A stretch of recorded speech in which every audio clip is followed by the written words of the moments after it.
দেখো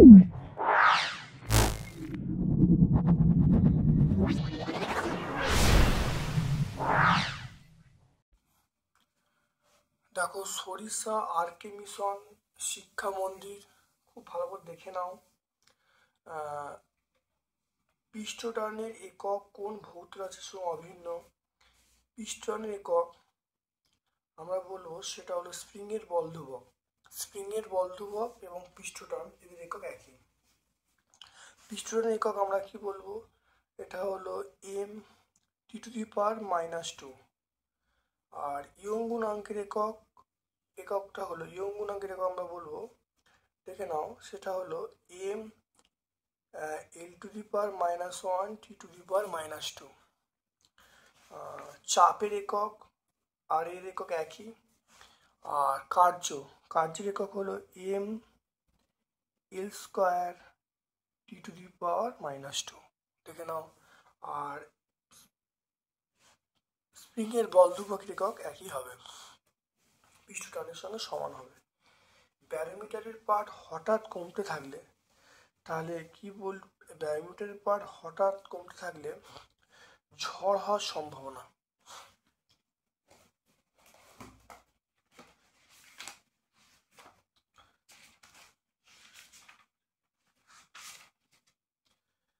ব্যারোমিটারের পাঠ হঠাৎ কমতে থাকলে বুঝতে হবে ঝড় হতে পারে। 100 গ্রাম জল সমান কত মোল? 100 গ্রাম জল মানে কত মোল? 1 মোল মানে 18 গ্রাম। তাহলে দেখে নাও তিনেরটা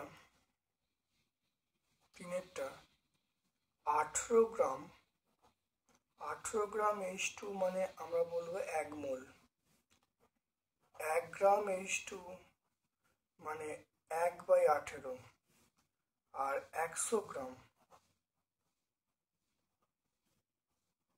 100/18 মোল। এটা আমরা বলবো 5.55, আমরা বলবো 5.56 মোল। তাহলে কোন অপশনটাই হবে? দেখে নাও, অপশন এ আমরা বলবো। প্রকৃত দ্রবণে বিস্তৃত দশার কণার ব্যাস। দেখে নাও, প্রকৃত দ্রবণে বিস্তৃত দশার কণার ব্যাস।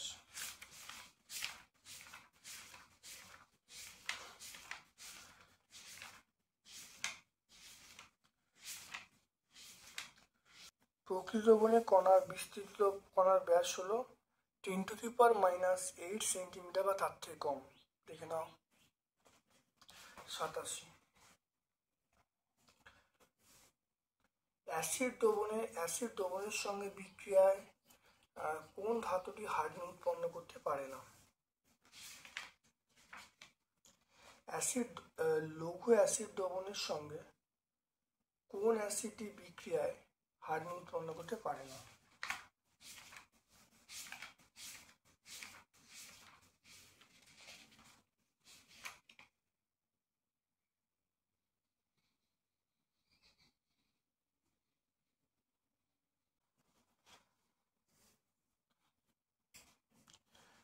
দেখে নাও, এটা হলো সক্রিয়তা শ্রেণী।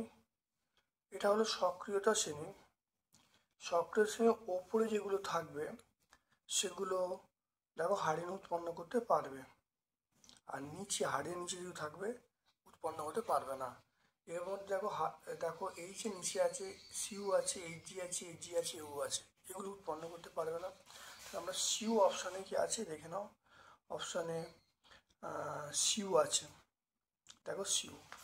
বাকি দেখো যারা দেখো হাইড্রোজেনের উপরে আছে তারা কিন্তু সব উৎপন্ন করতে পারবে, তাহলে আমরা সিউ বলবো। আচ্ছা, কোন পদার্থটি তীব্র জলাকর্ষী ধর্ম বর্তমান? এটা গাঢ় স্থিতিস্থাপক। এন পরমাণুর প্রকৃত ভর। N2 হলো 28 গ্রাম, তাহলে N এর 14 হবে, 14 গ্রাম। জেড সমান কার্যবাহী ক্ষমতা। জেড কোন রাশি? কার্যবাহী ক্ষমতা মানে দেখো, আমি দেখে নাও বলছি। জেড মানে কার্যকে আমরা ডব্লিউ বলছি, আর ক্ষমতা মানে W/T বলছি। তাহলে জেড সমান আমরা টি বলবো, মানে সময়, অর্থাৎ আমরা কি বলবো, অপশন সি বলবো, সময়।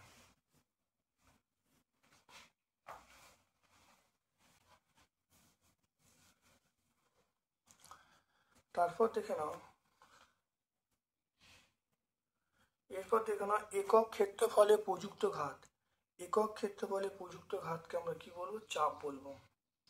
একক ক্ষেত্রফলে প্রযুক্ত ঘাতকে আমরা চাপ বলবো। পদার্থের একক আয়তনের ভরকে আমরা কি বলবো, ঘনত্ব বলবো। একক দৈর্ঘ্যে ক্রিয়াশীল বল, এটাকে পৃষ্ঠটান বলবো।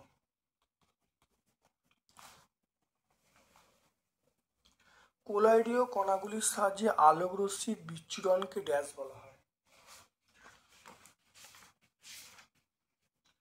কোলয়েডীয় কণাগুলির সাহায্যে আলোক রশ্মি বিচ্ছুরণকে আমরা বলবো টিন্ডাল প্রভাব। আমরা কি বলবো, টিন্ডাল প্রভাব।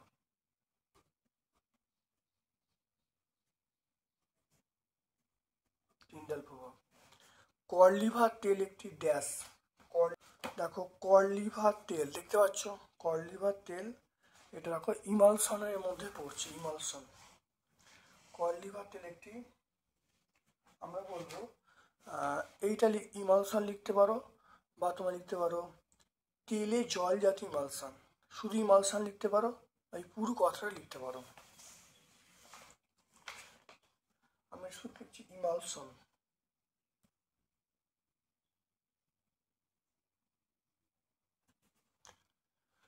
তারপর দেখো এসআইতে 1 মোল পরমাণু, এসআইতে 1 মোল CO2 পরমাণুর ভর কত?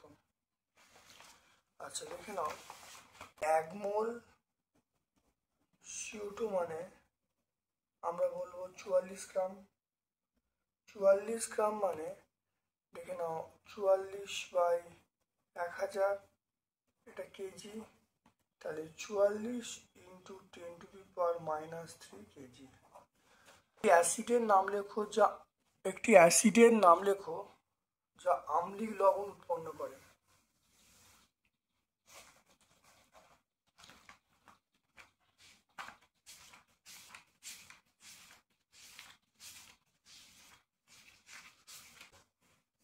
দেখে না H2SO4। তাহলে দেখো আম্লিক লবণ উৎপন্ন করে, সেটা আমরা কি বলবো, H2SO4।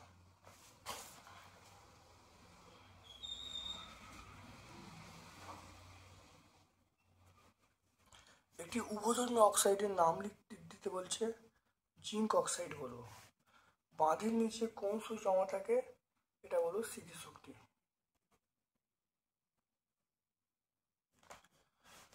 এরপরে চলে এসো, বিভিন্ন উপাদানের দুটি তার সমান দৈর্ঘ্য বিশিষ্ট, বিভিন্ন উপাদানের দুটি সমান দৈর্ঘ্য বিশিষ্ট তারের একটির ব্যাস এত, অপরটির ব্যাস এত, উভয়কে সমান বল প্রয়োগ করে টানলে প্রথমটি দৈর্ঘ্য বৃদ্ধি, অপরটি দৈর্ঘ্য বৃদ্ধি 3 গুণ হয়। ইয়ং গুণাঙ্কের তুলনা করতে বলছি। এটা দেখো এখানে R1 সমান আমরা বলবো, সেটা ব্যাস বলা আছে, তাহলে ব্যাসার্ধ করতে 1/2 মিলিমিটার। R2 সমানটা 3 বলা আছে, 3/2 মিলিমিটার। দেখে নাও। এবারে বলা আছে উভয়কে সমান বল প্রয়োগ করলে টানলে দৈর্ঘ্য বৃদ্ধি, দেখো প্রথমটির দৈর্ঘ্য বৃদ্ধি অপরটির 3 গুণ হয়। দেখে নাও। তাহলে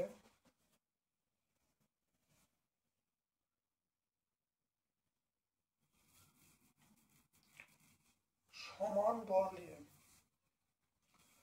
তাহলে আমরা দেখে নাও প্রথমটার ইয়ং গুণাঙ্ক y1 সমান আমরা বলবো f/a1। a1 মানে আমরা বলবো πr1² বাই L/L1/L হলো। দ্বিতীয়টা y2 মানে আমরা বলবো f by pi r2 square by L2 by L। খুব ভালো দেখে নাও।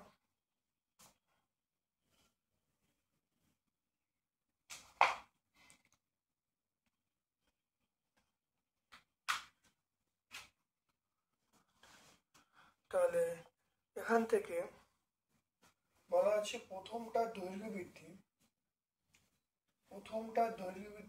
অপরটির দৈর্ঘ্য বৃদ্ধির 3 গুণ। অপরটা মানে এইটা।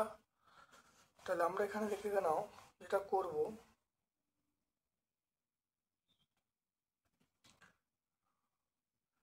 তাহলে এইটা y1 সমান আমরা বলবো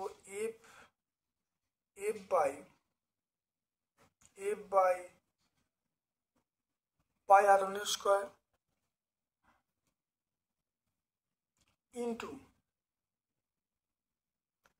ইন্টু আমরা L বলবো L বাই L1।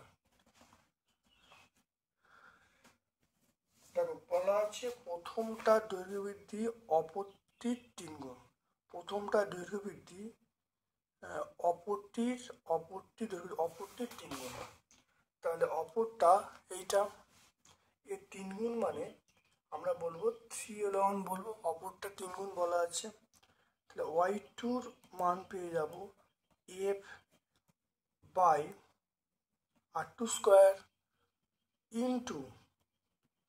ইন্টু আমরা বলবো L বাই, সেটা হলো এর L2 সমান আমরা L1 বলবো। L2 সমান কি বলবো? L2 সমান আমরা বলবো L1 বলবো। দেখে নাও ভালো করে, খুব ভালো করে বুঝে নাও।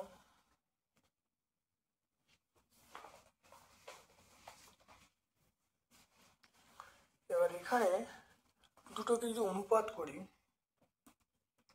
y1 বাই y2, দেখে নাও এখানে করলে কি হবে, দেখে নাও। তাহলে y1 এর মান f by pi r1 square into L by 3L1 by f by pi r2 square into L by L1। এটা দেখে নাও, এটা উপরে তুলে দাও,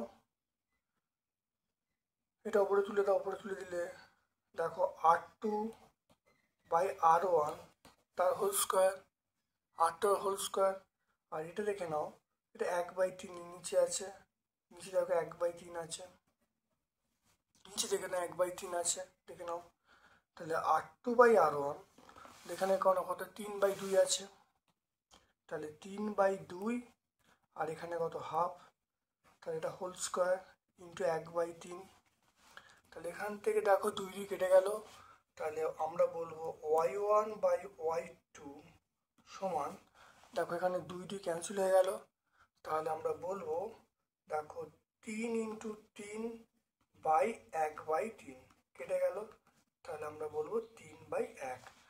তাহলে এখান থেকে আমরা বলবো y1 ইস টু y2, এটা আমরা বলবো 3:1। y1 ইস টু y2 আমরা কত বলবো? 3:1। খুব ভালো করে দেখে নাও।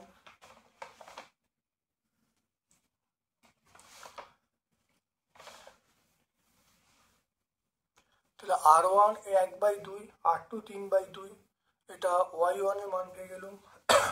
দেখো y1 এর মান পেয়ে গেলাম, এটা এখানে y2 এর মানটা পেয়ে গেলাম, তাহলে y1 বাই y2 এটা পেয়ে গেলাম।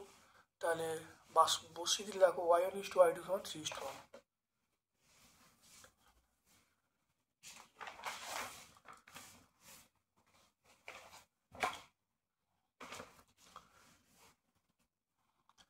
এবার দেখে নাও ফাউন্টেন পেনের নিব চেরা হয় কেন?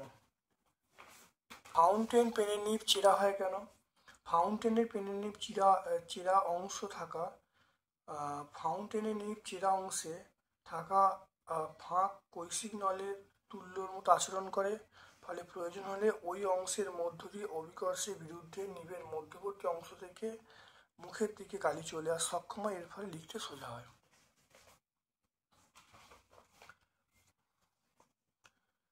এরপর চলে এসো ব্রাউনীয় গতি কাকে বলে। যেখানে কোলয়েডীয় দ্রবণে স্থিরভাবে রেখে দিলে কোলয়েডের কণাগুলি বিস্তার মাধ্যমে ইতস্তত বিক্ষিপ্ত বিরামহীনভাবে ছুটে বেড়ায়, এই গতিকে আমরা ব্রাউনীয় গতি বলবো। দেখে নাও সালফিউরিক অ্যাসিডের শনাক্তকরণ বিক্রিয়া। দেখে নাও সালফিউরিক অ্যাসিডের শনাক্তকরণ বিক্রিয়া।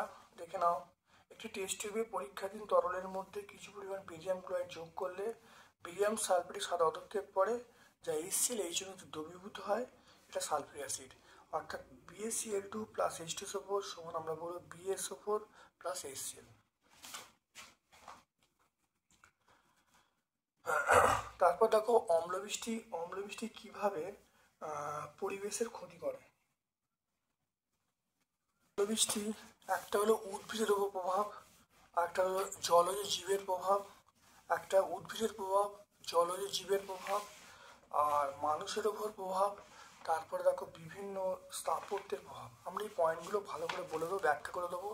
দেখে নাও উদ্ভিদের প্রভাব, একটা হলো জলজ জীবের প্রভাব, আর একটা হলো মানুষের প্রভাব, আর একটা হলো বিভিন্ন স্থাপত্যের প্রভাব। 56 গ্রাম N2 এবং 44 গ্রাম এর মধ্যে 56 গ্রাম N2 এবং 44 গ্রাম CO2 গ্যাসের মধ্যে কোনটি বেশি আয়তন দখল করবে। দেখে নাও এটা 28 গ্রাম। তাহলে 28 গ্রাম N2 মানে আমরা বলবো 22.4 লিটার, আর 56 গ্রাম N2 মানে আমরা বলবো 22.4 বাই 28 ইন্টু 56 লিটার। এটা কাটাকুটি করে দাও, 44.8 লিটার, 44.8 লিটার N2 দেখতে পাচ্ছ। তারপরে দেখো এখানে কত বলা আছে CO2 মানে আমরা বলবো 44 গ্রাম। তাহলে 44 গ্রাম CO2 মানে 22.4 লিটার।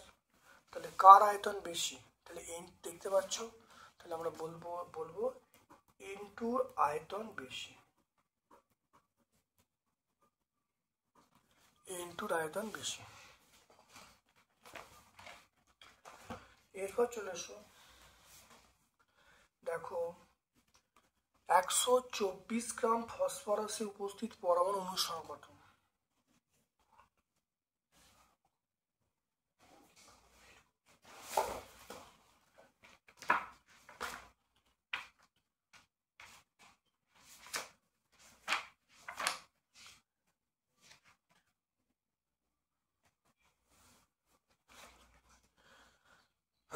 দেখে নাও 124 গ্রাম ফসফরাসে উপস্থিত পরমাণু অণুর সংখ্যা।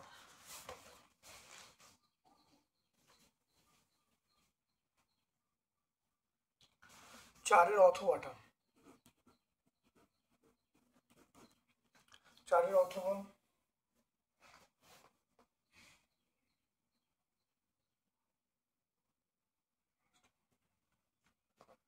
তাহলে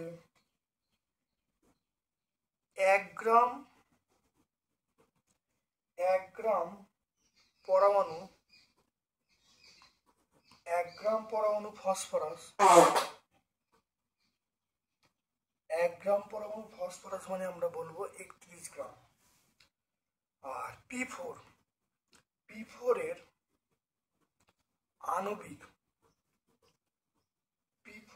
আণবিক ভর আমরা বলবো 31 ইন্টু 4, তাহলে 124 গ্রাম।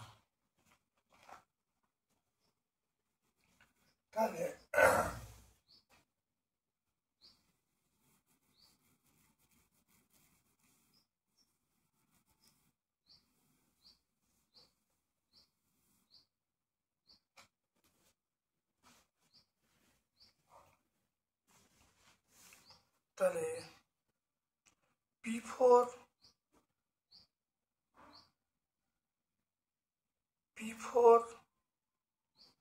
P4 এ অণু আছে,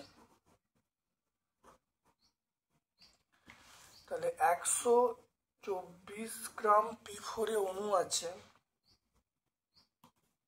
6.022 into 10⁻23D, 124 গ্রাম P4 এ পরমাণু আছে, পরমাণু আছে 4 into 6.022 into 10⁻23। এটা করলে কত হবে? দেখো 24 হবে, 24.088 into 10⁻23D। তাহলে অণুর সংখ্যা এইটা, পরমাণুর সংখ্যা এইটা, দেখে নাও ভালো করে।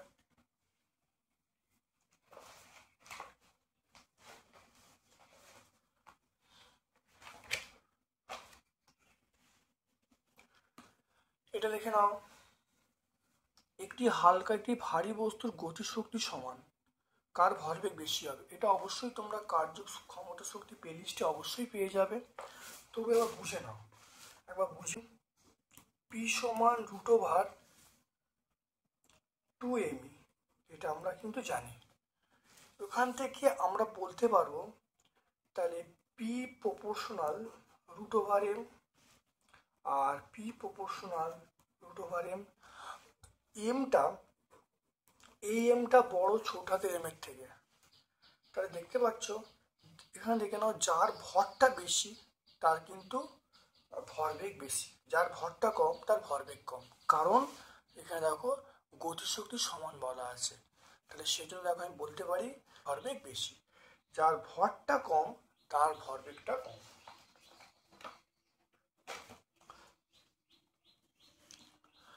গ্রুপ ডি এর প্রশ্নে চলে এসো।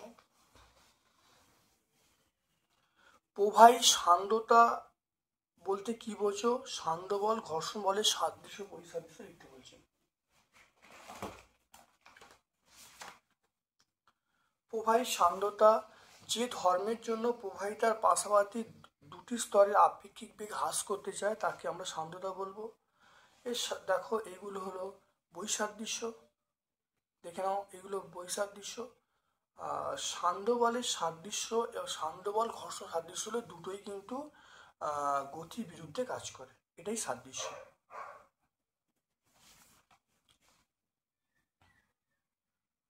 তারপর চলে এসো, প্রবাহীতে ভাসমান এবং নিমজ্জনের শর্তগুলি লিখতে বলছে। ভাসন এবং নিমজ্জনের শর্ত।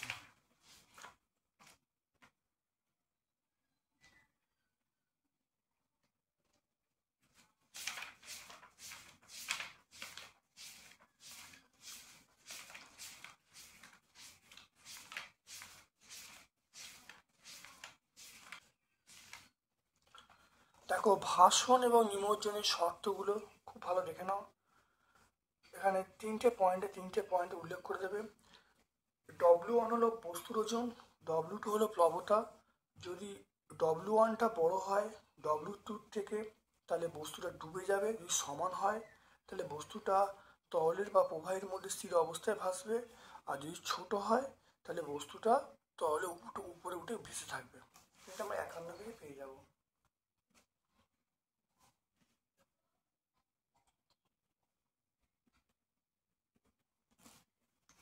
তারপর দেখো কেলাসের অধিবৃদ্ধি বলতে কি বোঝো? কিভাবে সম্পৃক্ত দ্রবণকে অসম্পৃক্তে পরিণত করবে। সুন্দর করে আছে, খুব ভালো করে এটা পড়ে নেবে। কেলাসের অধিবৃদ্ধি এখান থেকে তোমরা পড়বে, দেখে নাও। এই সম্পৃক্ত দ্রবণ এইখান থেকে তোমরা শুরু করবে, এখানে শেষ করে দেবে। মানে একটা ফটকিরিকে যদি সম্পৃক্ত দ্রবণের মধ্যে রেখে দেওয়া হয় তাহলে ফটকিরির দ্রুত আস্তরণটা ক্রমশ বাড়তে থাকবে, এবং এই ঘটনাকেই আমরা বলবো অধিবৃদ্ধি বলবো। এর পরের কোশ্চেন দেখো, কিভাবে সম্পৃক্ত দ্রবণকে অসম্পৃক্ত করবে।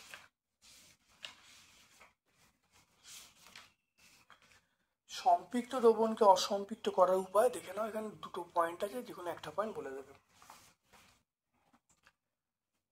নির্দেশক বলতে কি বোঝো? কস্টিক সোডা এবং নাইট্রিক অ্যাসিডের একটি ব্যবহার লিখতে বলছে।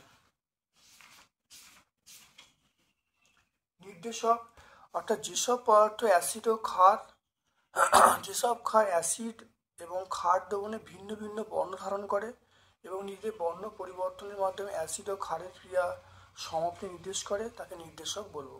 যেমন আমরা বলবো লিটমাস, ফেনলাফথলিন, মিথাইল এগুলো সবই বলবো। তারপরে দেখে নাও কস্টিক সোডা এবং নাইট্রিক অ্যাসিড একটি ব্যবহার।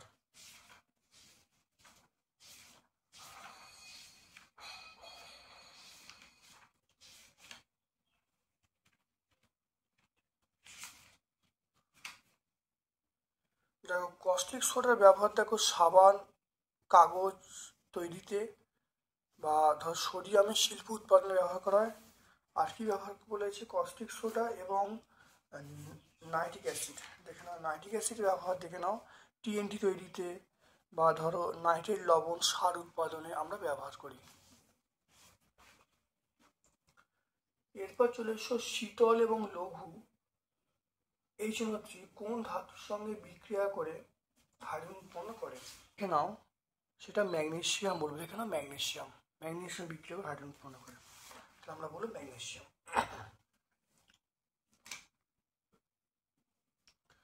আম্লিক অক্সাইড বলতে কি বোঝো উদাহরণ দিতে বলছে।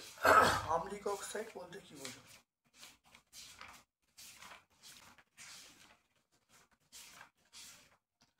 আম্লিক অক্সাইড অর্থাৎ যে সকল অক্সাইড ক্ষারের সঙ্গে বিক্রিয়া করে লবণ উৎপন্ন করতে পারে তা আম্লিক অক্সাইড বলবো। যেমন SO2, CO2 এগুলো আম্লিক অক্সাইড বলবো।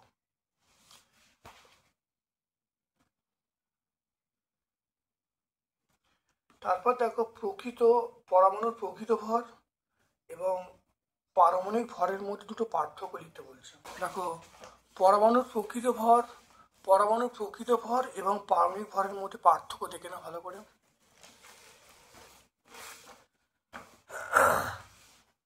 তারপর দেখো CO অণুতে কার্বনের শতকরা পরিমাণ কত? CO2 অণুতে কার্বনের শতকরা পরিমাণ। তাহলে CO2 মানে আমরা কত বলবো? 44 গ্রাম। তাহলে 44 গ্রাম CO2-তে কার্বন আছে, সেটা কত বলবো? 12। তাহলে এর মধ্যে আছে 12, একে কত? তাহলে 12/44 আর 100 কত? তাহলে 12 × 100/44।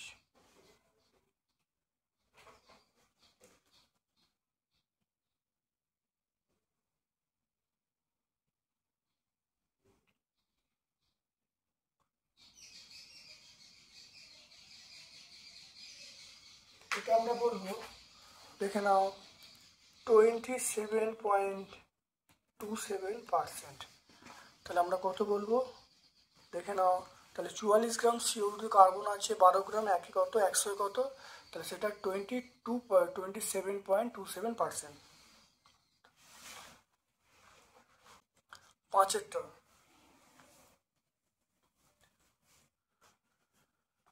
তাহলে দেখে নাও ভূপৃষ্ঠ থেকে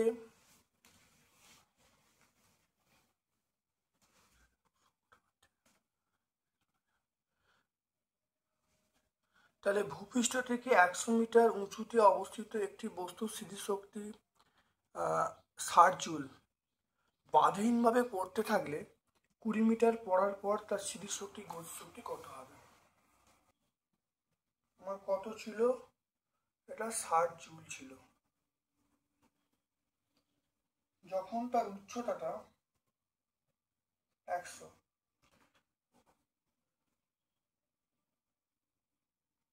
তার 100 মিটার উচ্চতা। তাহলে আমি এখান থেকে ভরটা বার করি। তাহলে আমি এখান থেকে ধরো ইপি সমান আমরা জানি mgh, ইপি সমান mgh, ইপির মান 60, এম এর মান জানি না, জি এর মান 9.8, এইচ এর মান 100।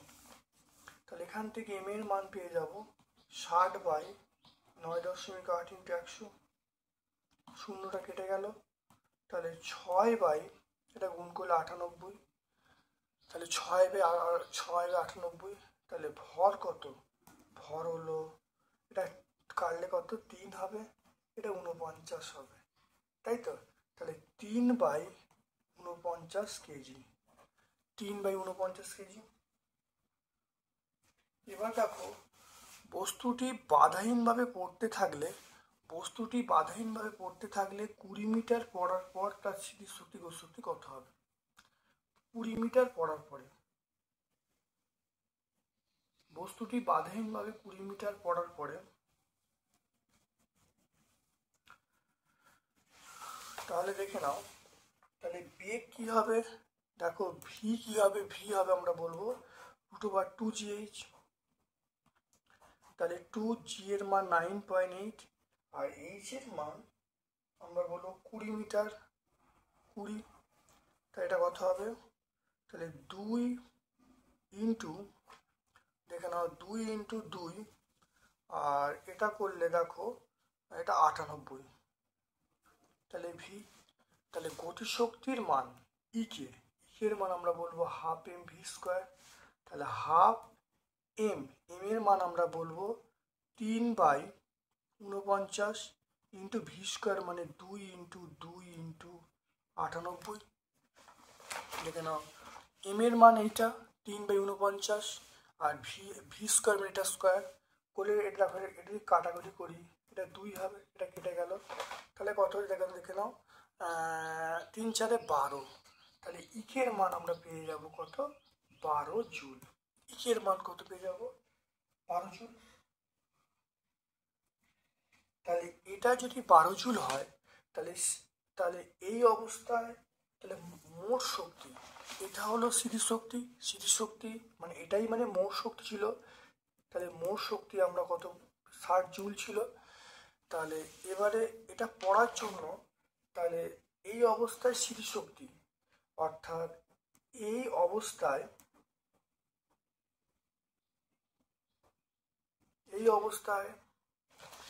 তাহলে স্থিতিশক্তি কি হবে? গতিশক্তি যদি 12 জুল হয়, তাহলে মোট শক্তি 60 আছে, 60 থেকে 12 বাদ দিলে তাহলে কত হবে? 48 হবে। তাহলে 48 জুল বলবো। প্রথম দেখো স্থিতিশক্তি আছে মানে তার মধ্যে স্থিতিশক্তি আমরা জানি যে এখানে ই মানে আমরা বলবো ইকে প্লাস ইপি, যেহেতু স্থির আছে, স্থির থাকার জন্য ইকের মানটা 0, তাহলে ইপি সমান, তাহলে ই সমান আমরা বলবো ইপি বলবো। তাহলে এটা আমরা প্রথম আমরা মনে রাখবো, যেটাই স্থিতিশক্তি সেটাই মোট শক্তি, ই এর জায়গায় আমরা 60 লিখে দিলাম।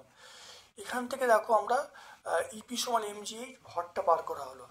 আর ভি মানে আমরা জানি √2gh, 2g এর মান বসিয়েছি, h এর মান বসিয়েছি। দেখো এবার ই এর মান 1/2 mv² করেছি, 1/2 mv² করলে দেখে নাও আমরা পাচ্ছি ই এর মান পেয়ে গেলাম 12 জুল পেয়ে গেলাম। তাই এই অবস্থায় স্থিতিশক্তি পেয়ে গেলাম 60 - 12 মানে 48 জুল, আমরা বলছি 48 জুল। লাস্ট প্রশ্ন চলে এসো। দেখো একটি ইঞ্জিনের ক্ষমতা 5 HP বলতে কি বোঝো? 1 HP বলতে আমরা বলি কোনো যন্ত্র কোনো সংস্থা 1 সেকেন্ডে 550 পাউন্ড ভরের বস্তুকে অভিকর্ষে পিঠে তুলতে পারে, তখন তাকে 1 HP বলে। আর আমরা 5 HP কখন বলবো? 5 HP বলবো তখন আমরা এই ভরটা কত বলবো? এটা 5 গুণ করে দেবো। তাহলে কোনো যন্ত্র যদি 1 সেকেন্ডে 5 × 550 ফুট পাউন্ড পরিমাণ কার্য সম্পাদিত করতে পারে, তখন তাকে বলবো 5 HP বলবো। দেখো ক্ষমতা সমান বল ইন্টু বেগ,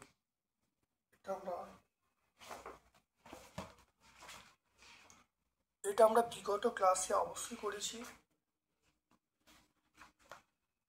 বা তোমরা কার্যক্ষমতা শক্তির প্লেলিস্ট আছে, সেই প্লেলিস্টে তোমরা অবশ্যই পেয়ে যাবে। তাছাড়াও তোমরা একবার দেখে নাও।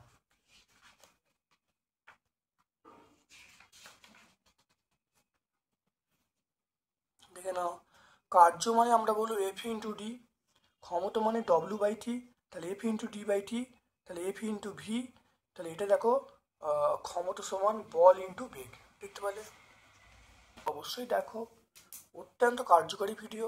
আমার পক্ষ থেকে সকলকে ধন্যবাদ এবং শুভ কামনা জানাচ্ছি।